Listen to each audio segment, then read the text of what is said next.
Okay, and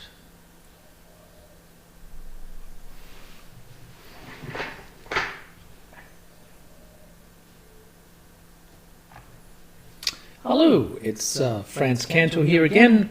There we go. Sorry for that. Just doing two things at once, as per usual.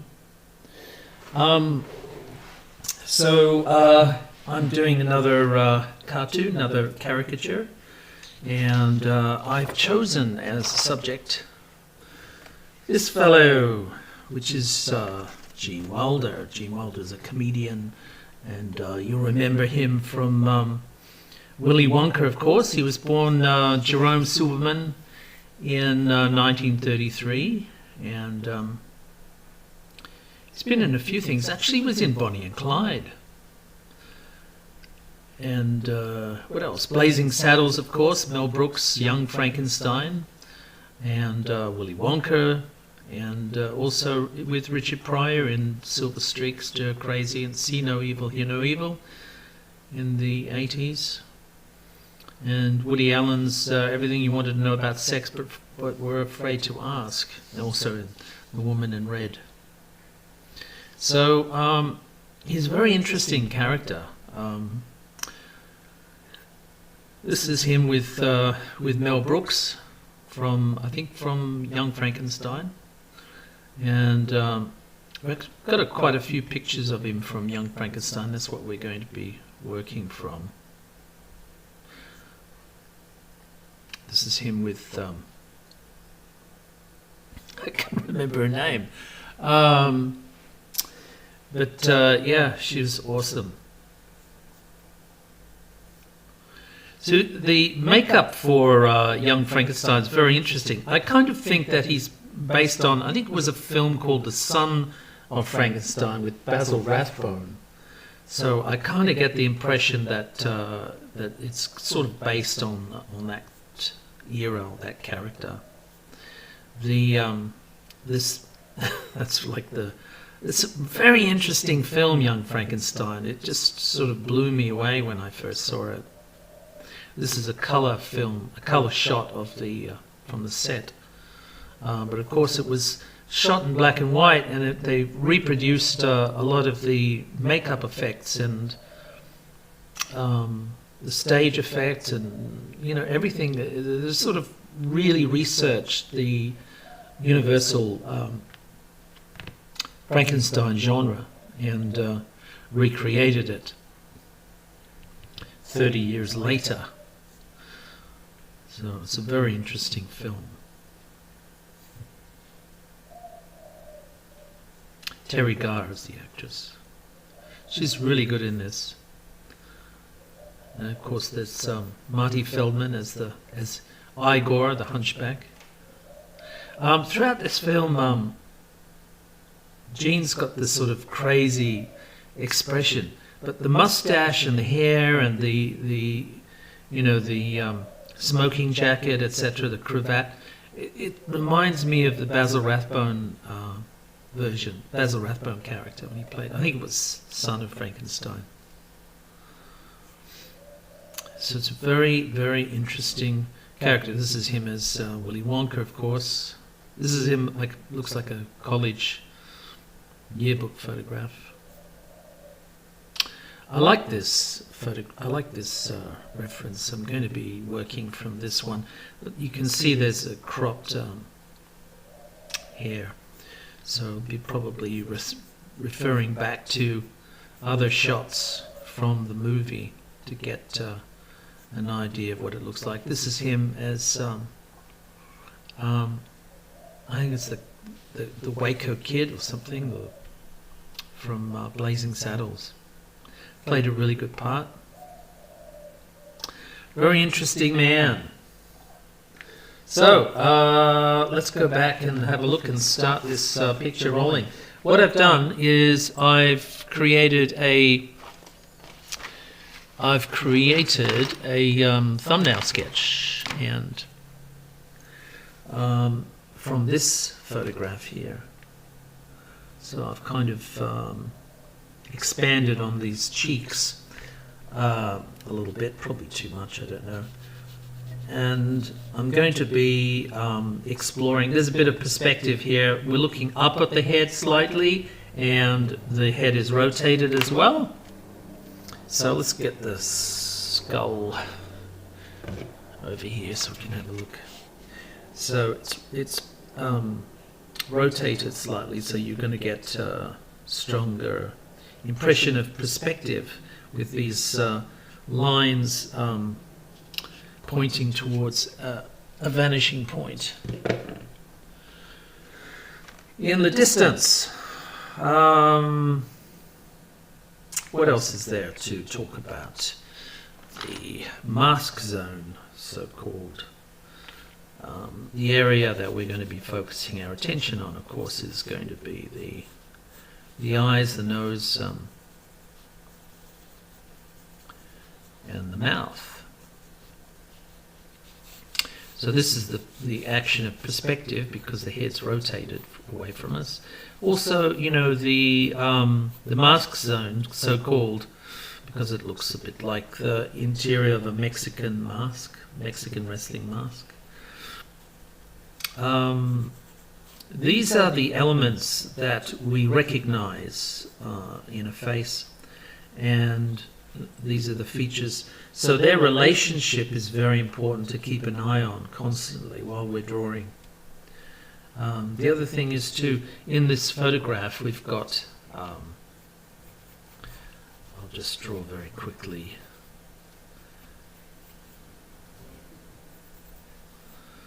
A quick shape. Alright, so I look for things like this to, you know, simple shapes to give me a handle on something to exaggerate. So for me, caricature is a matter of simplification.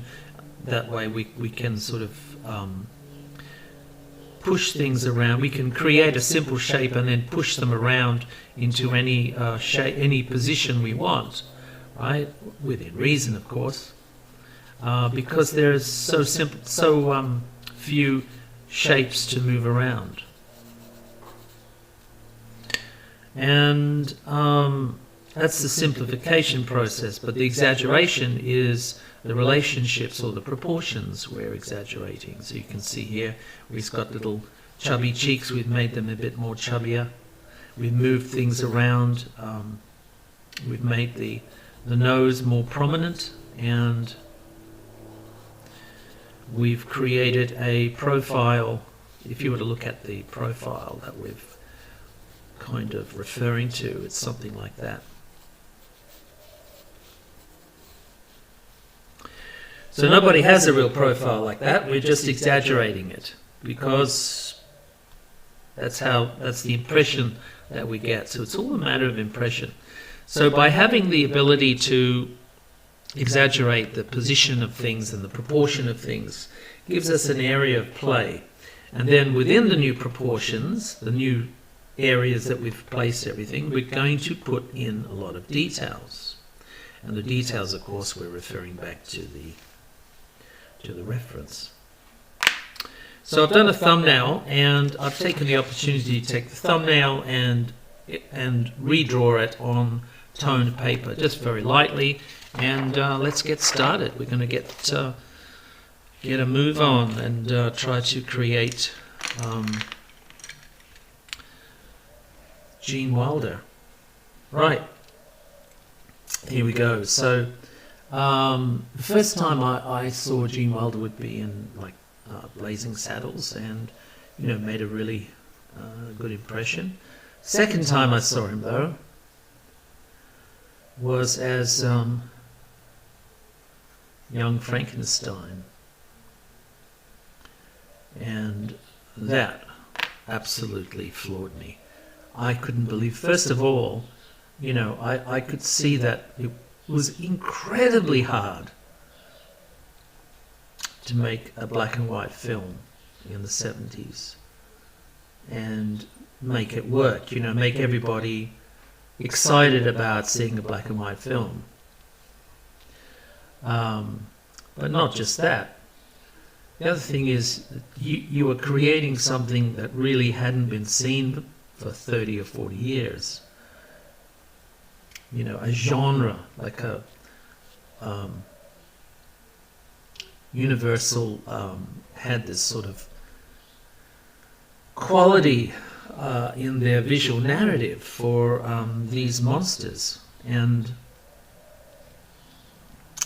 they created this incredible volume, a library of work, of brilliant work. All of the films, even Castle Dracula, House of Frankenstein, all of that stuff. So all of the ones, the Universal films after the main ones, like the Wolfman, Dracula, Frankenstein, all of the other films, after that, right up until the Universal comedy crossovers with Abbott and Costello, of course, had an incredible amount of quality and visual narratives, the look and feel about it. They're really, really well done, and to the point where you can actually, if you see them on the big screen, you can see how much love went into the establishment of the sets. Especially the Frankenstein sets at the time. I mean, all I had seen prior to that would be like the Peter Cushing sets. They were impressive, but they're more like science experiments. The tanks of water and things like that. But the Universal sets had these lightning rods and massive. I don't know what they're called, those big sort of electrical devices and generators and things like that. It was just over the top. It was really impressive. So I was trying to find what I'm working with here is on tone paper. I've got a black pencil, which is a polychromo. And then I've got a few brown pencils. This is, I think, a terracotta or a Tuscan red. This is a Prismacolor. This is a bit softer than a polychromo. There's another Prismacolor here, which is a terracotta. Right? And this is a polychromo, which is like an Indian red. And I've also got some white pencils, polychromo, and Prismacolor, which again, Prismacolors are softer. Now, softer leads tend to go over each other quite well. The harder leads don't. So that's why I usually use a strong, sharp polychromo for the black elements of the drawing. All right, so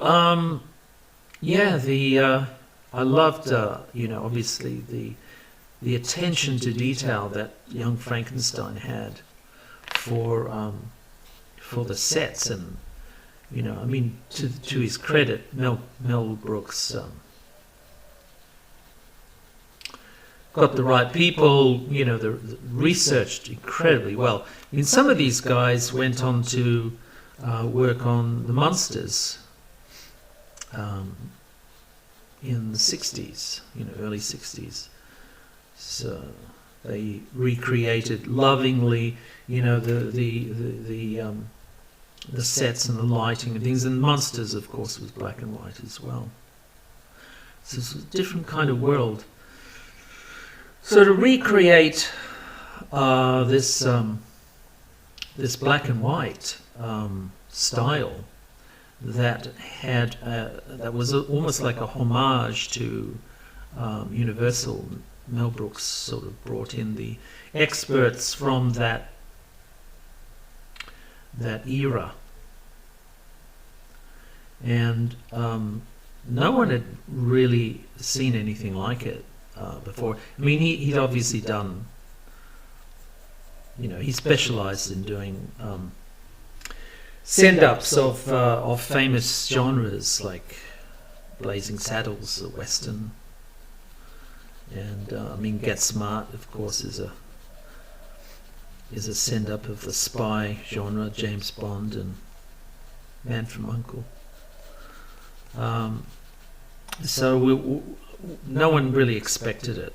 And I remember sitting in the audience and just the intake of breath when they realized that, yes, the whole film, black and white. It was like, you could just hear it. The whole row of people that I was sitting next to, they just sort of like leaned back and went, what? I want my money back. No, it was a shock. It was a bit of a shock because no one had really, no one had really done that before.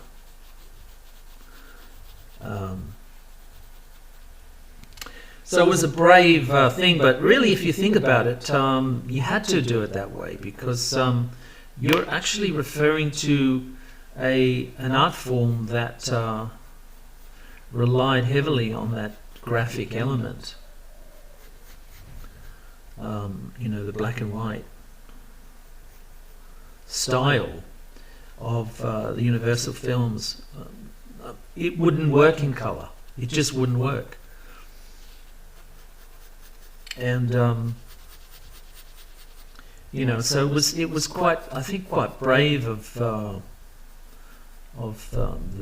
filmmakers to try to attempt that, to achieve it, and really to do it justice. That's the important thing too. It's not just trying to achieve a look and feel from an era, but actually do it, and and it worked. That was the important thing. So, okay, these different kinds of browns, the darker browns and reddish browns and things, just giving me a little bit of a handle on building up contrast, some slight areas of contrast. I'm bringing into this new bizarre shape that I've created here a lot of the details from the reference, and hopefully it'll make sense. Of course, there's no guarantee.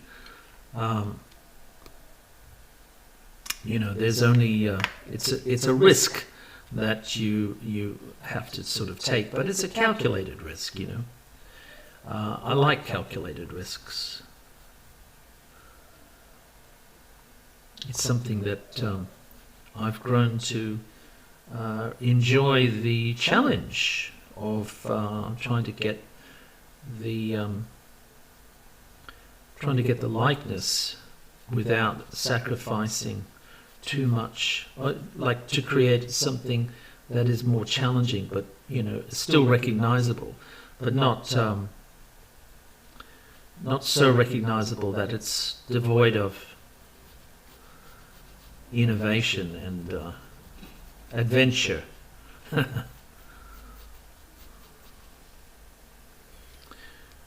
So, as in the portrait, you're looking at proportions and you're changing them on the fly, but you're looking at the details that you would normally study in, the relative details, the relevant details in the face. And you're just trying to position them, make them work for you in a new dialogue, in a new position. And it's kind of like a dialogue because it's a backwards and forwardsing of information. Now he's got mascara on. Whenever you're dealing with makeup, theatrical makeup, or any kind of makeup, you got to kind of look beyond or underneath or through it in order to see the structure underneath. So hopefully it's a nice clean shot. Hopefully be able to find where I'm going. Otherwise, we're going to be lost.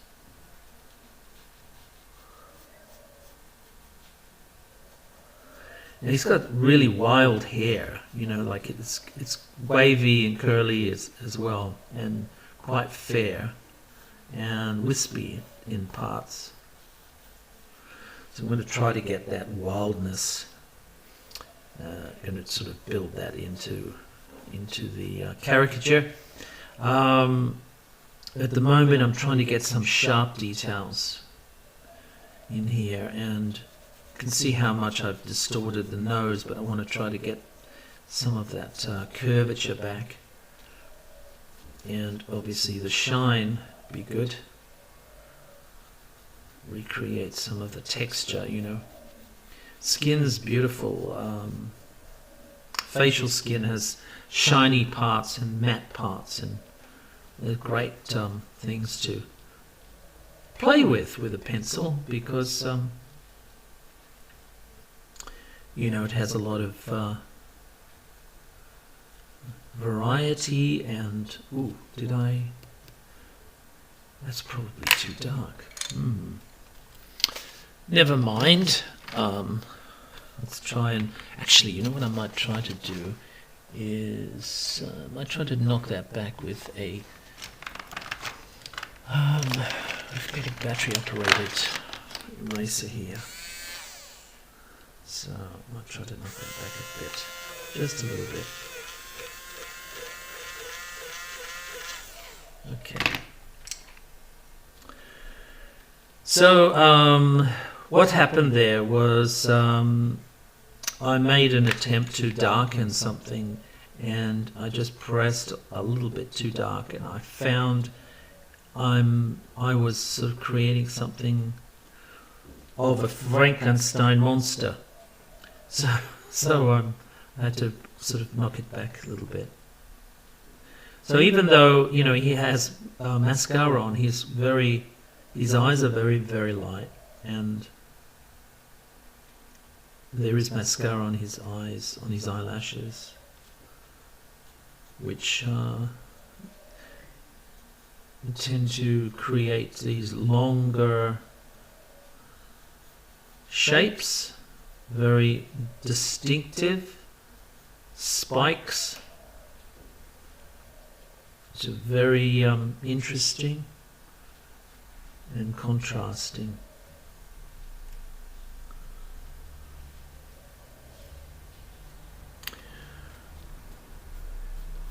So let's try to keep within the the tonal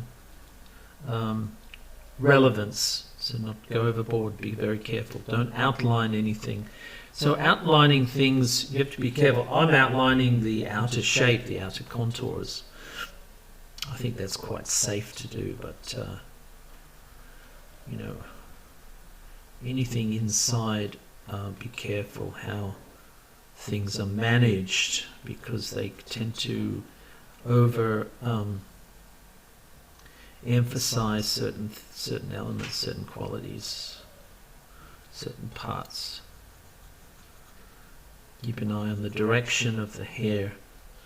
Everything, eyebrow, hair on the temples, on the crown, forehead, etc. And also mustache and eyelashes. So, I don't have time to count them. I'm not bloody counting the things, but definitely keep an eye on their relative number and direction, curvature, length. Everything isn't regular. Everything has spaces in between, and some are longer and some are shorter, and always think of the anatomy. It's quite difficult to do eyelashes when they're looking at you. Like this, I'll just explain them a little bit better. So if you have an eye like so, and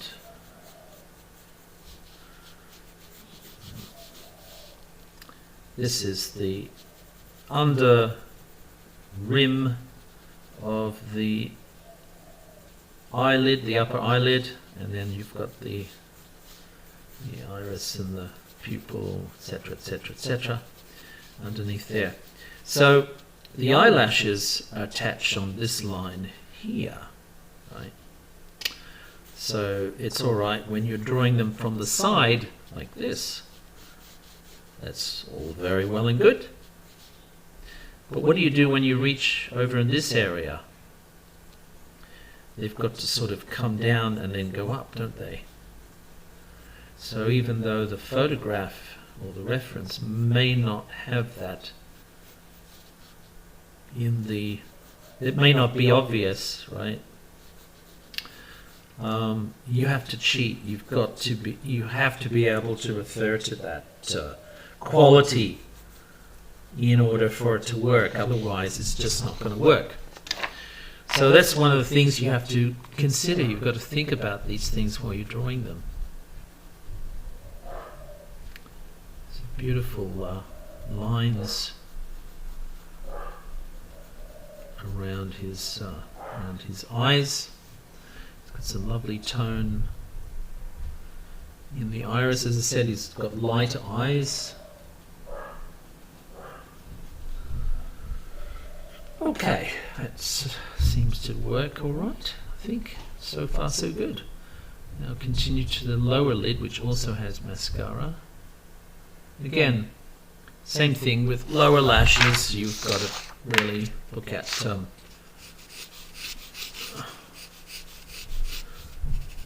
the rim of the lower lid has lashes similarly placed, right? But again, they have a certain curvature that you've got to respect, and sometimes it doesn't. It's not as obvious when you're from the reference material, or from the mascara or anything like that. That's hiding the shape or the direction of the eyelashes. So you've got to sort of temper it. You've got to relate it back to your knowledge of where the eyelashes should be placed and should be featured, and their direction and size, etc., number.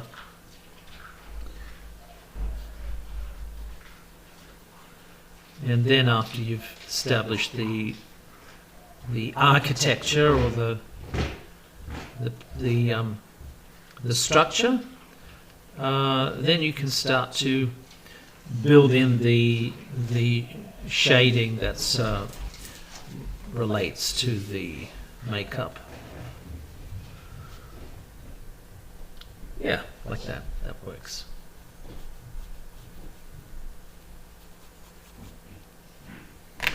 Okay, so this particular shot here, I'm going to refer to another photograph as well, because this lighting it's got a strong side light coming in from the top left of the figure.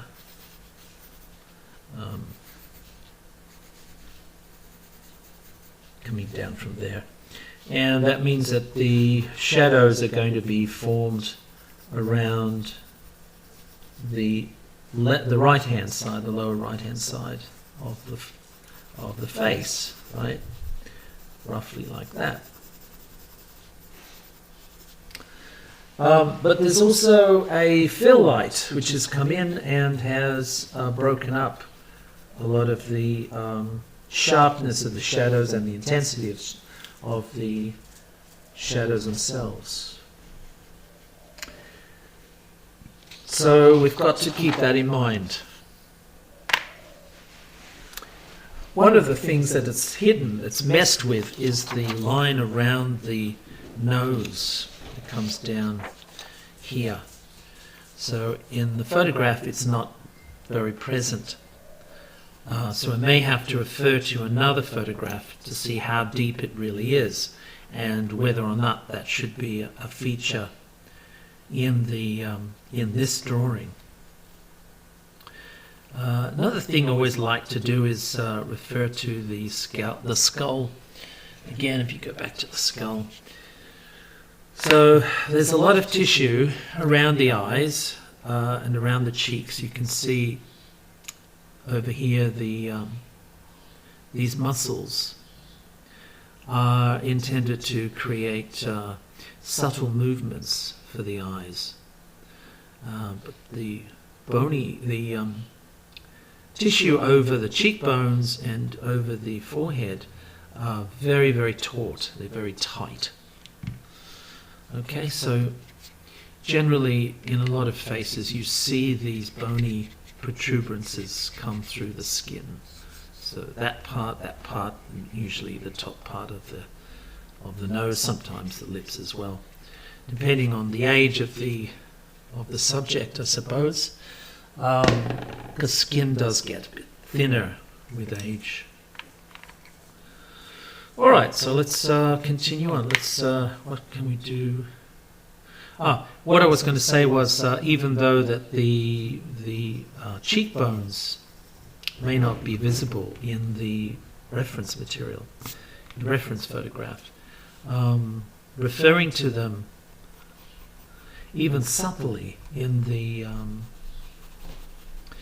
drawing is very, very helpful.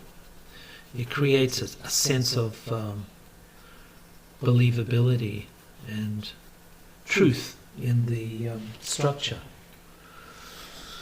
So the face is a whole bunch of things, right? It's a structure. It has a skeleton. It has a range of muscles and tendons and things and tissues over it, and the expressions and the emotions, of course, create these furrows and wrinkles and move the forms around the face itself. So there's a lot of movement, a lot of energy happening, especially with people that are actors. You tend to see this quite often. They have a lot of muscles in their face, and the muscles create noticeable forms, wrinkles, furrows, dimples, those sorts of things. So not only do you have to refer to those or draw those in the drawing, because it makes the character more recognizable, of course, but there's a reason why they're there, and that's something you think about when you draw, because why is that wrinkle there? Why is that furrow there? It's all there because time and the expressions have been so prevalent on the features of the face that they've created wrinkles, or they've created furrows here and there that refer to the sadness or the thoughts or the feelings of the subject. So, looking at the lines of the mouth, for example, you work out what is dark and what is light. The darkest parts are obviously the opening of the mouth. It's where most of the shadows would be.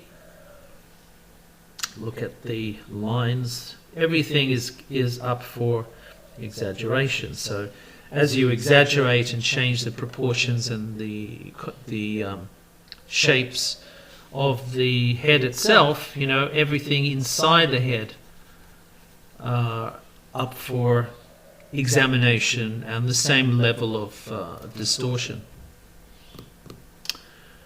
So everything has a contour.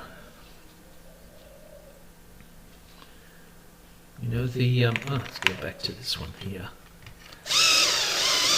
I really like this red. It has a nice strong quality about it, so you don't have to press so hard to get a really nice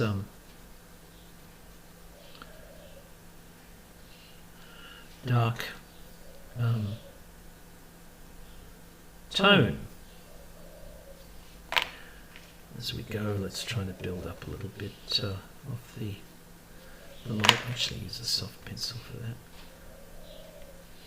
So the light, as we go, I'm just referring to the shininess of the skin, so that I can kind of keep an eye on the textures in these new areas. You know, I have obviously changed the position of things, which is what you'd expect with a caricature.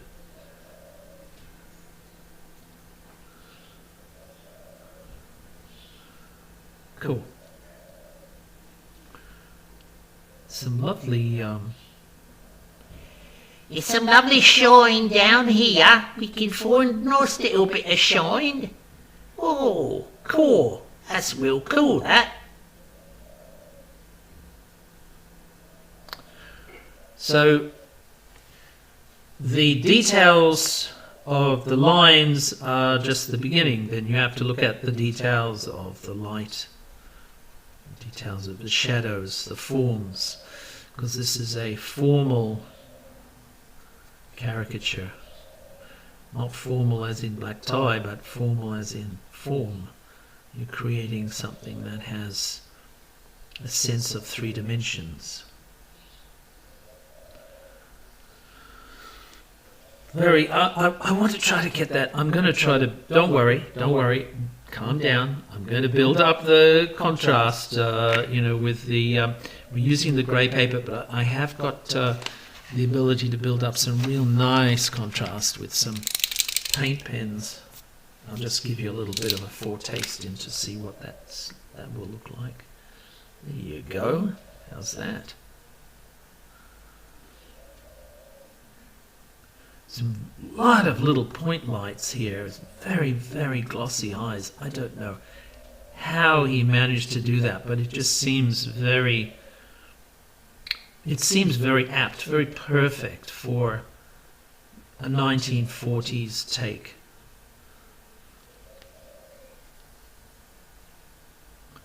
It's like it just seems more Universal horror film than a Universal horror film. It just seemed so perfect, you know. I think most people were aware of the attention, incredible attention to detail that everyone went through. You know, Mel Brooks. I mean, how did he ever think of capturing this level of detail in a film in the 1970s that referred to the 1930s, you know, early 40s, 30s, 40s.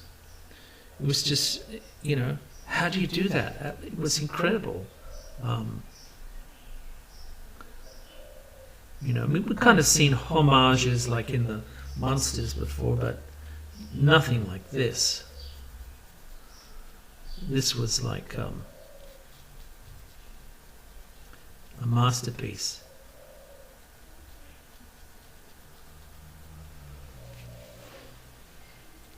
You'd have to really love the that era, that you know, to understand it and have that sort of aesthetic, 1940s aesthetic, Universal horror film aesthetic.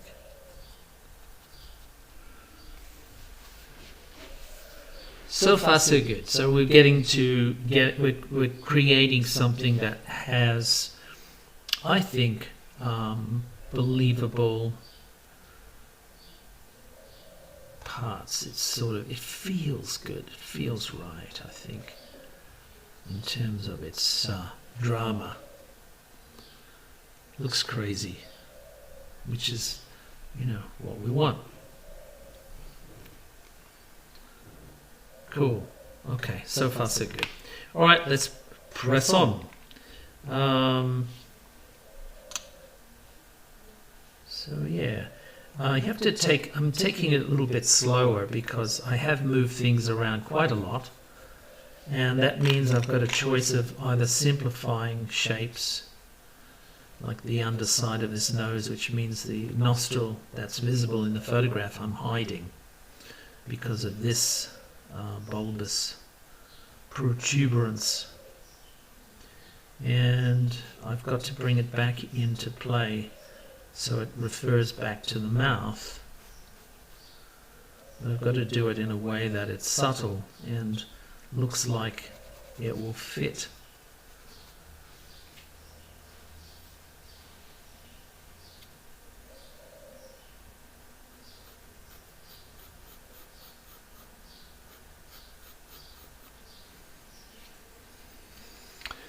Right.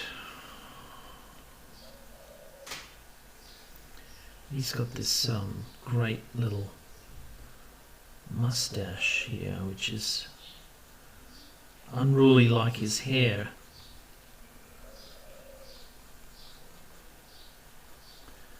It has a bit of makeup put in there to darken the basic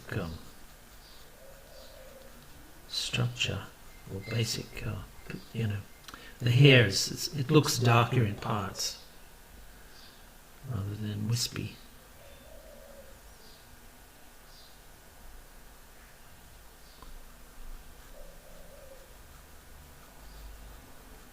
Cool.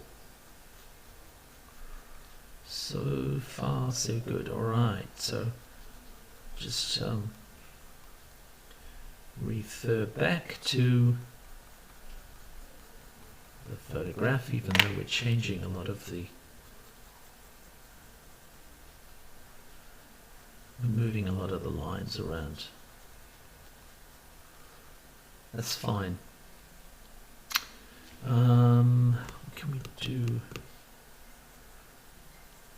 So I want to get those cheeks in here and put the shadow into there. That's the shadow around the bottom part of the mouth coming down. So I said to you before, the lighting, a lot of the shadows are created by the light on the left have been lessened by the lighting on the right.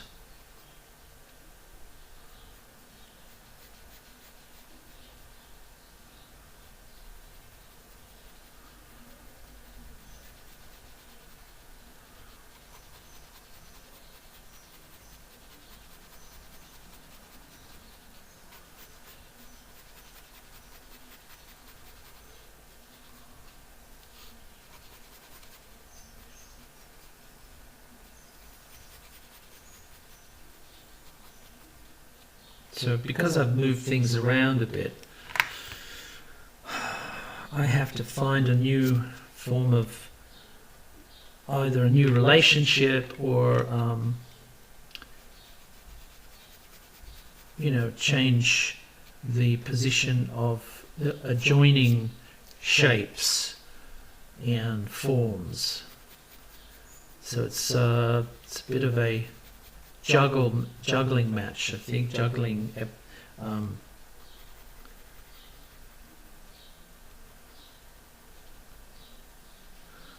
It's a little bit of a juggle. Okay, so I'm going to put in the shadow that's created by that light, but I'm going to also refer back to another photograph because that shadow has hidden certain aspects of this line here. And I think it might be worthwhile trying to put it back in. Alright, so we've got a rim light coming in from there, which we're going to build. Like so. And that's going to take us down into this area.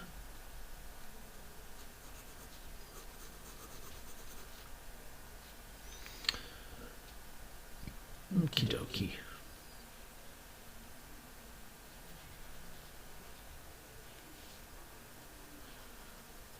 So there's a bit of, you can see it coming back here, the crease around the nose, around the mouth.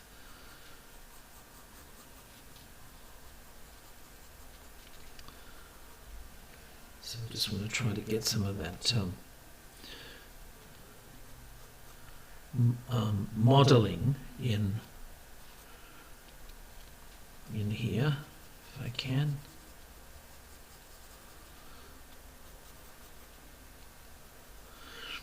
Change, as I said, I've changed things around, I've moved them around so much to get this shape in, this novel shape of the cheek.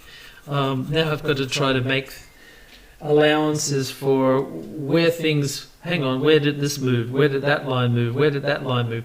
So I've kind of created a Frankenstein in many respects. Okay, that looks, oh, it's a bit of, underneath the nostril there's a bit of a shine here, which I'm trying to bring in. Now, nostrils, I use the Tuscan red to build up the darker tones, and then maybe just cap it off with a bit of black. That'll do. Taper off this line so that it disappears properly, I think.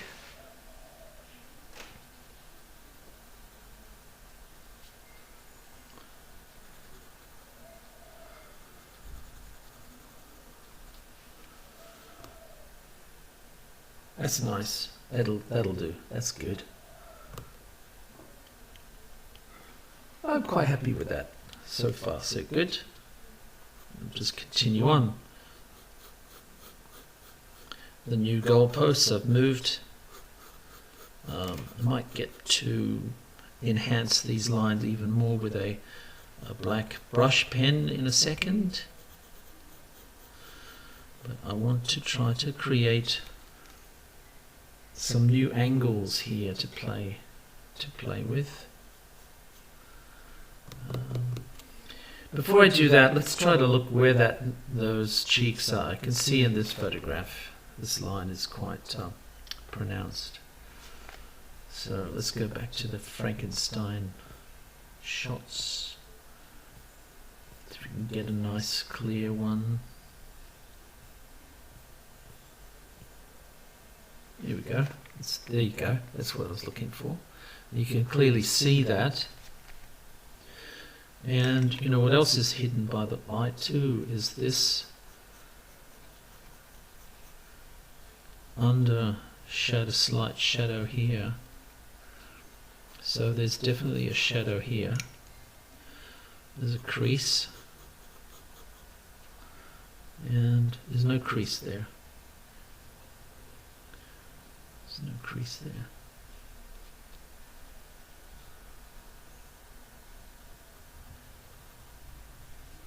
Okay. All right, let's go back. How are we going for the top of the head? Yep, it is definitely, I think, working up here. Put a few more of these comb lines in to refer to the other photograph. Of course, the photograph we're mainly working from, this is cropped off. And let's get to the back of the side of the head, so we get a bit of tone to, and another angle up there to play with. Yeah. So I don't want to lose a lot of the lightness of the hair, the wispiness.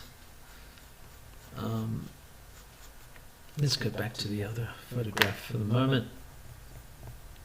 Another thing we've lost, of course, we're building in the doctor's stethoscope and things as well. So that's something we have to draw in when we get down there.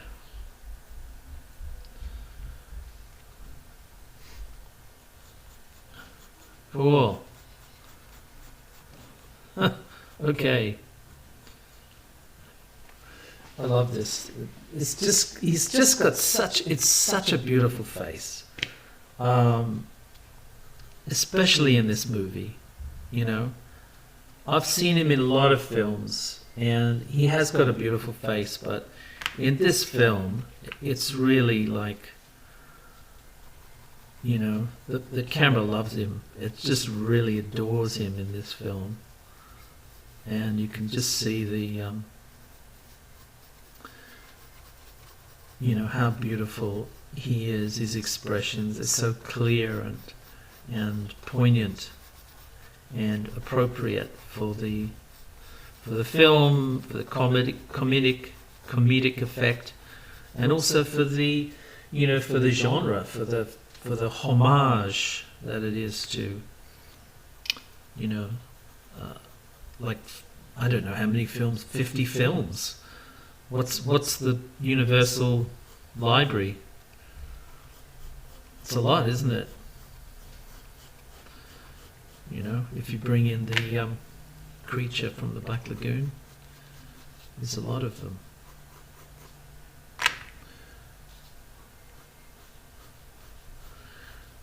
So where am I getting these shapes from? I'm getting these shapes from exaggerating, you know, what's there, and also an understanding of the structure of chins in perspective, you know, moving around. Oh, let's use this one. Chins in perspective, like moving things around here and there. You know, you can get really nice. So it's not there. No, it's not there. So you can get a really nice effect. Okie dokie. All right. Just continue on, just trying to find the relevant.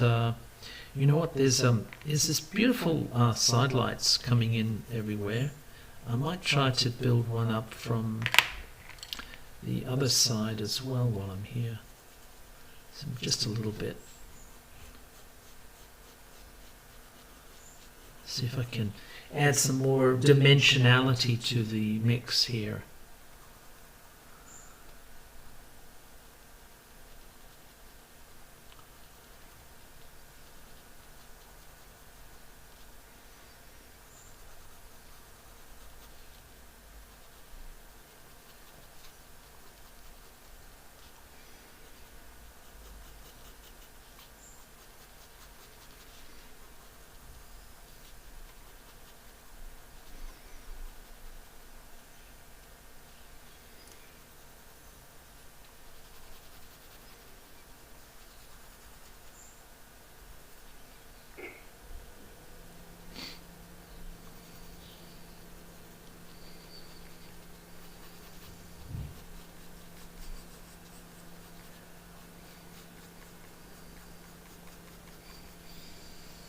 Cool.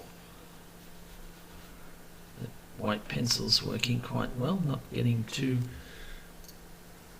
muddy.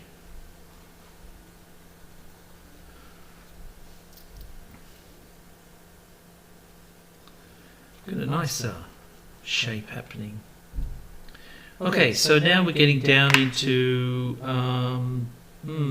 what should we do with the hair? Let's do some more. Let's use this color. We'll use this color. So I'll just fix up the framing elements a bit better, a bit sharper, perhaps. I'll fix that up with the black pencil. So might be using a black pen to fill in this negative space. So someone asked me the other day, I'll get to it when I show you precisely. But the idea is I never like to fill up right up to the line of the contour. You can see that thick line around the features. And if I was to fill this in with black and go right up to that line, you would lose this thickness here. You would just be absorbed by that area.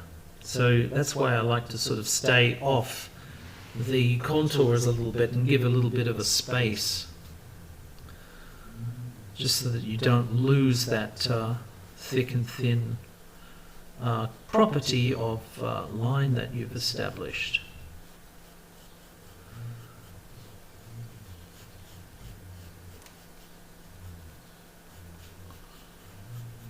Okay.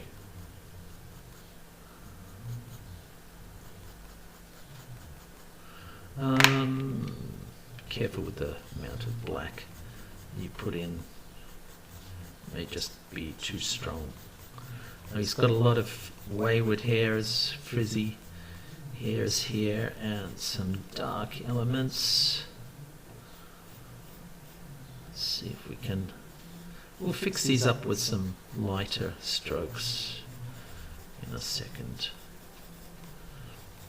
Just want to get some of the contrast, some of the shadow in the temple hairs and the sideburns and these sort of koala type things, whatever they are.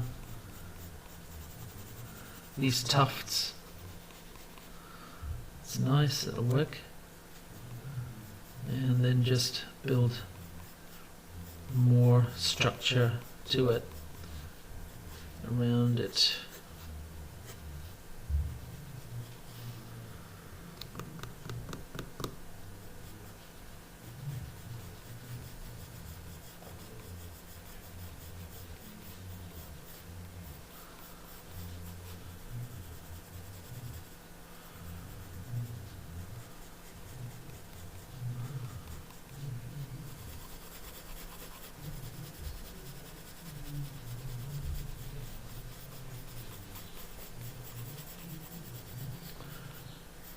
Yeah.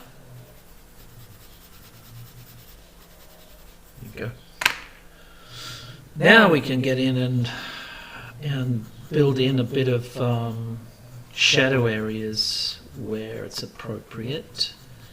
I'm not darkening the hairs so much as building shadows in between the brown strokes, if I can get in there.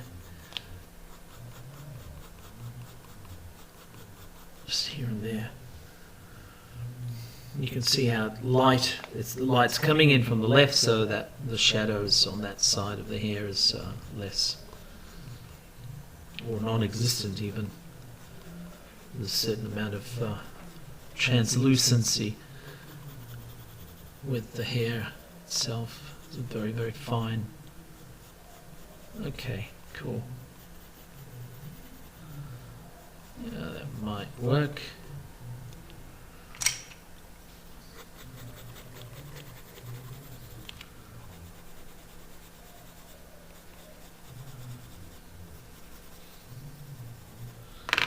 That'll do.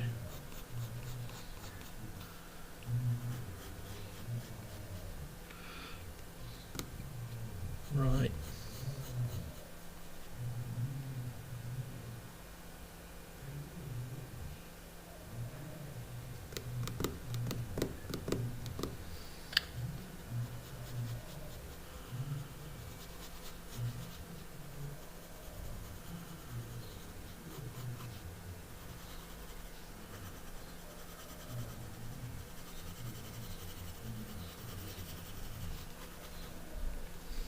Let's go back to those stethoscopes.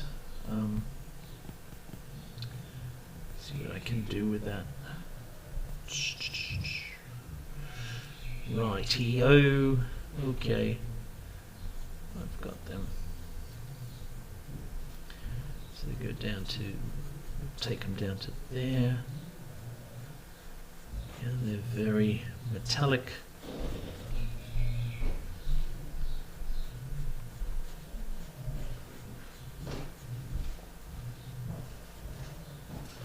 So that's good.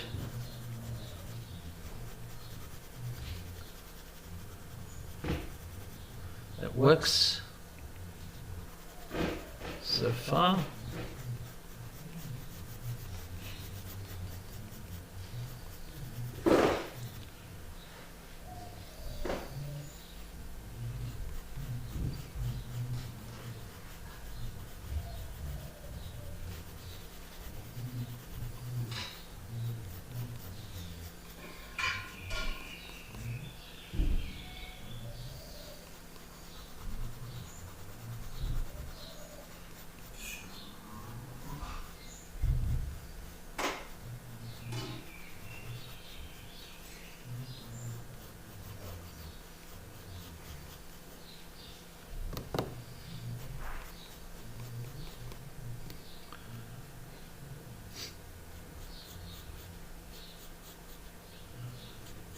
Okay.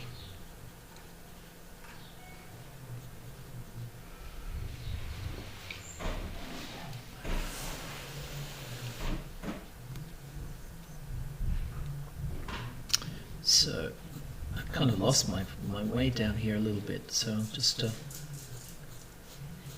work out where these lines are. The trouble when you start to exaggerate shapes, you tend to sort of think, oh, why did I do that? Why is that shape there? So you kind of lose a little bit of the reason, the direction. Sometimes you've got to keep reminding yourself why you did it that way.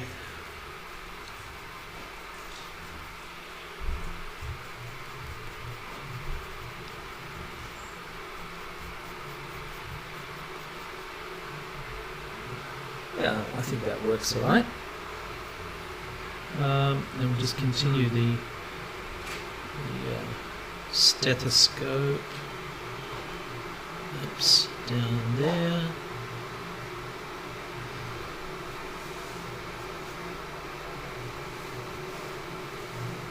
That works all right. Okay, so far so good. What have we got over here? We've got the cord, I think, for the face mask.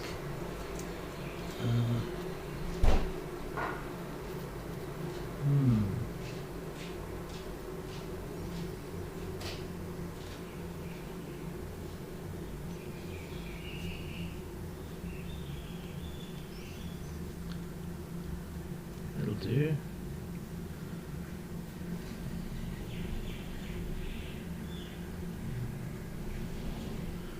Okay, so we'll just bring back some more warmer tone into the shadow area here.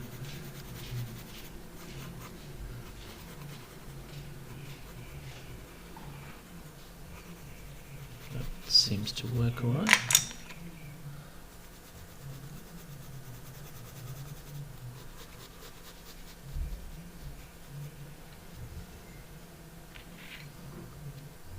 Right, and then just the rest of the tunic, I guess, can kind of, it's looser with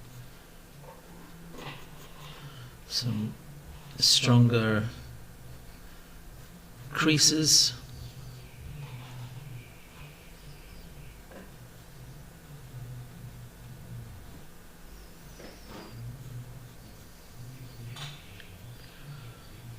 That'll do. Ah, also there's a highlight, there's a rim light coming in which we'll try and capture on the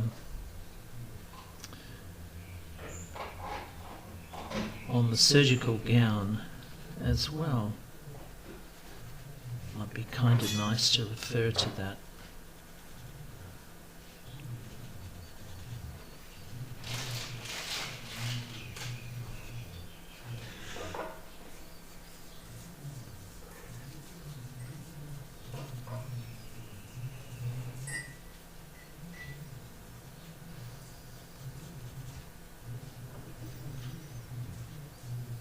Okay.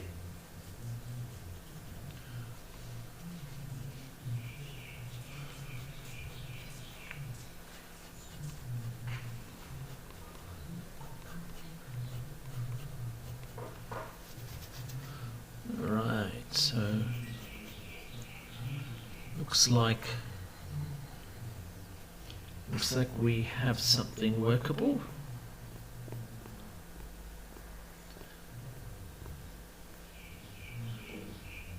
I see.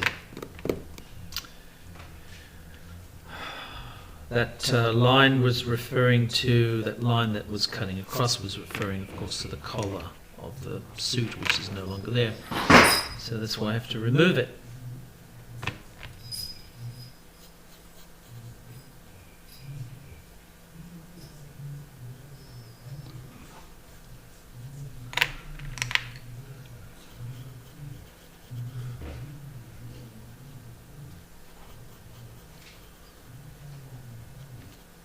makes it a little bit better.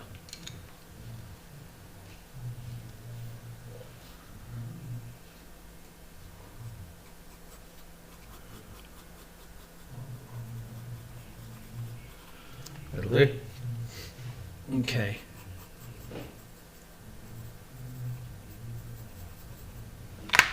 All right. So now we just, sorry about that, just rinse and repeat.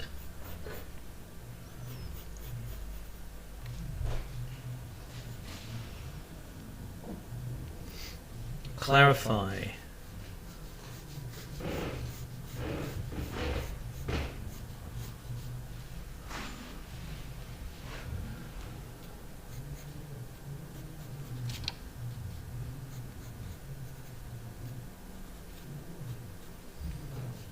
Right.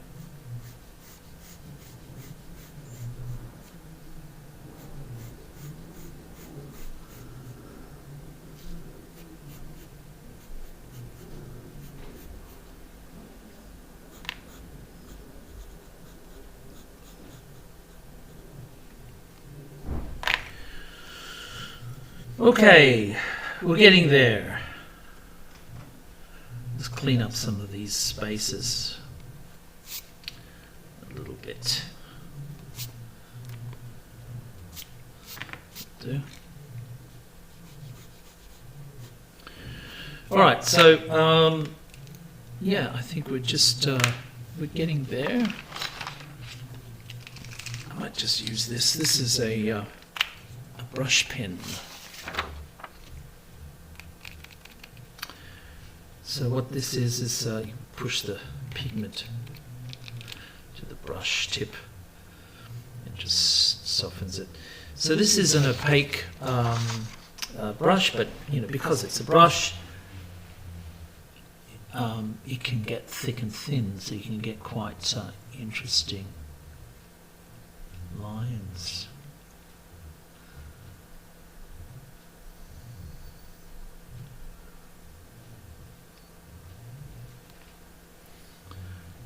Here and there.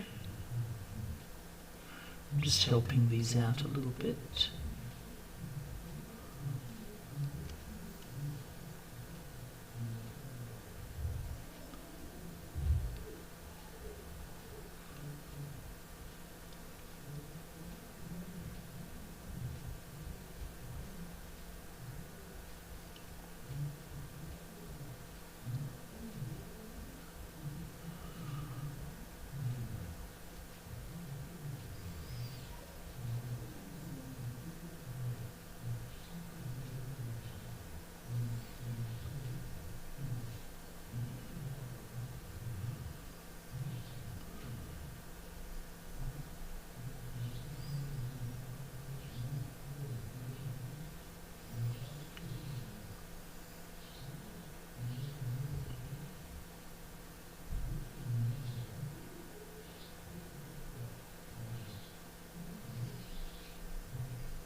Yeah, good.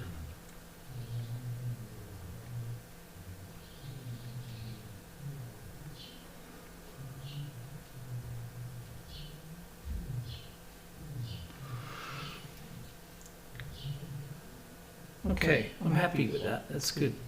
There is a few things I can build into this, create more contrasts, relevant details and things like that, but I think I've managed to establish quite a lot of interesting. I might just feather this here.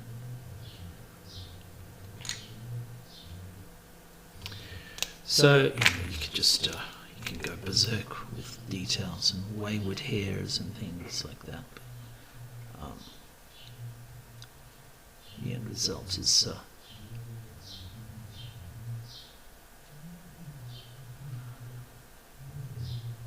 it's almost there.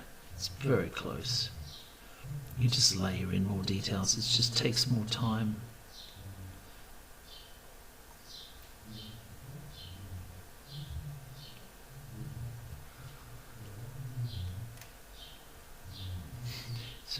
intents and purposes, I think you've kind of worked out a happy medium and created a relevant amount of recognizable details. So does it look like him? Yeah, a little bit. I think, which is quite an achievement, believe it or not. I don't say so myself. Because, I've changed a lot of the proportions, moved them around quite a lot.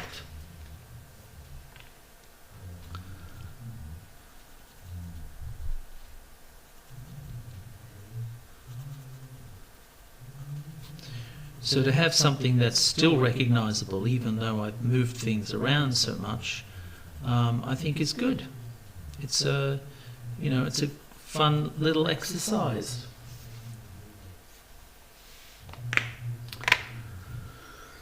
So, where do we go from here? Well, you got a choice. You can either, I want to fill in the negative space, so I'd probably use a black pen. I could use a white pen, but, I just thought I'd try the black pen and see what would transpire. Again, I'm just going to tell you that I don't want to take it right up to the contour lines. I want to try to give that a bit of space, because I don't want to destroy them by absorbing them into the black background. Okay. So I think that works all right.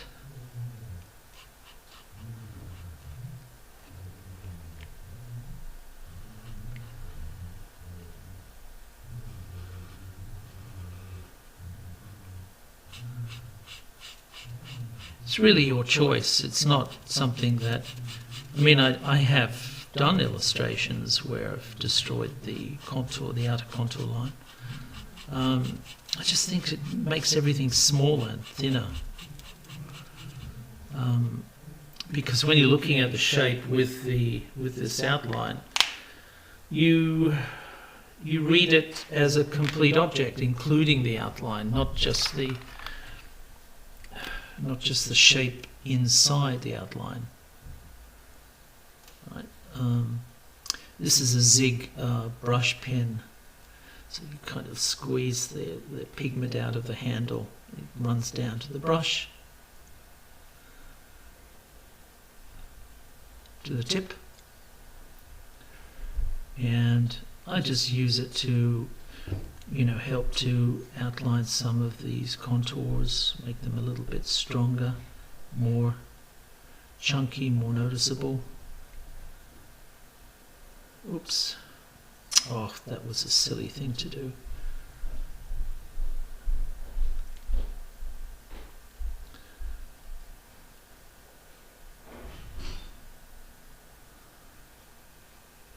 I think I've run out of pigment out of this too.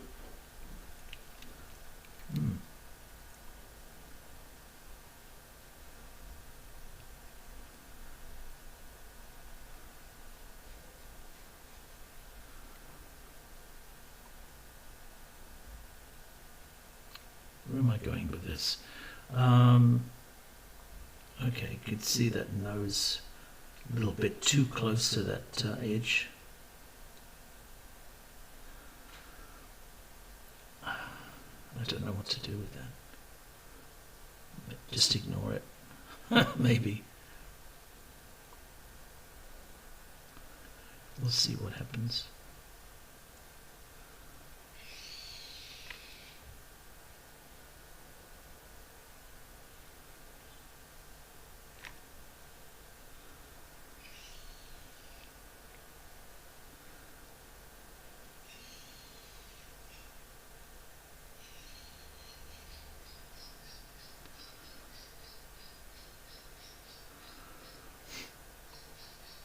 Okay, so far so good. Right, let's get into this. Now these markers dry quite flat, so they're going to have a nice effect for the illustration, for the background.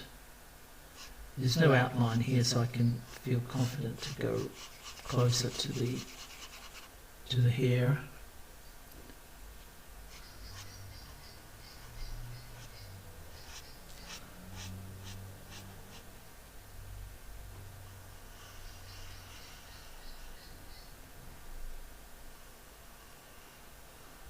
This is not the place to sneeze, is it?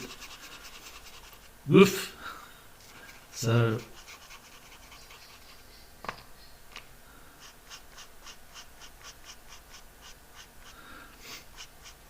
there are horror stories. Every artist that works, especially with Indian ink, has horror stories about accidents that have happened. You know, some cartoonists sort of use the mistakes or the accidents as a part of the illustration.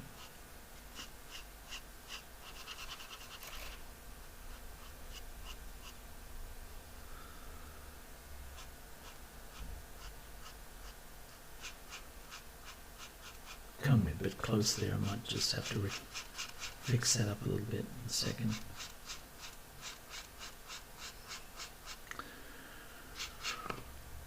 All right, here we go.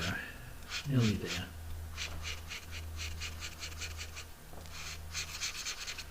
I'll use a thicker pen to colour in.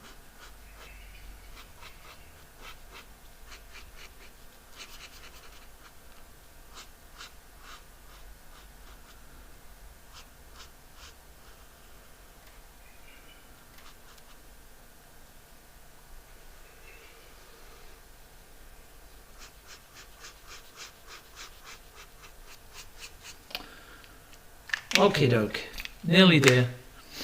Let's see what more trouble I can create.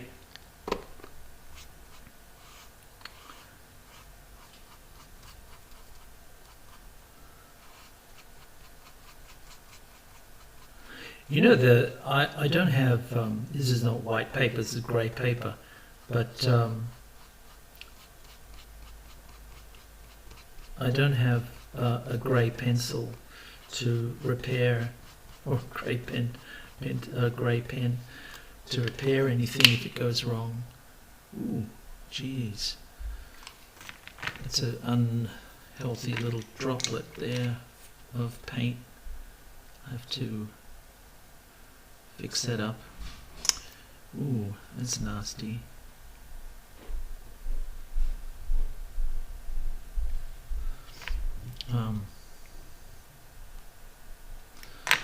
We just have to live with it.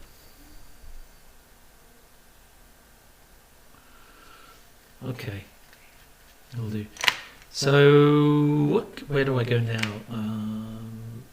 Let's use a thicker white pencil, white paint pen, like so.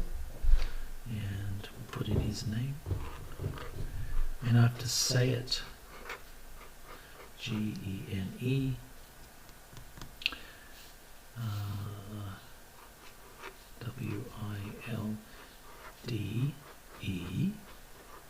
Wilder.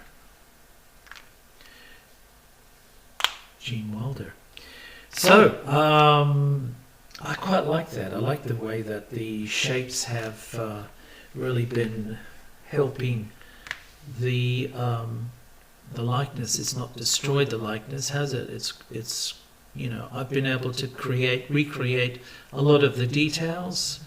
You know, if you look at each one on its own, the recognition of all of the individual details is still there. So that's pretty good. That's Gene Wilder, and as the character of Dr. Fronkensteen from Young Frankenstein. And this is my Gene Wilder. And this is Frantz Kantor, and I will catch you on the flip side. Bye-bye.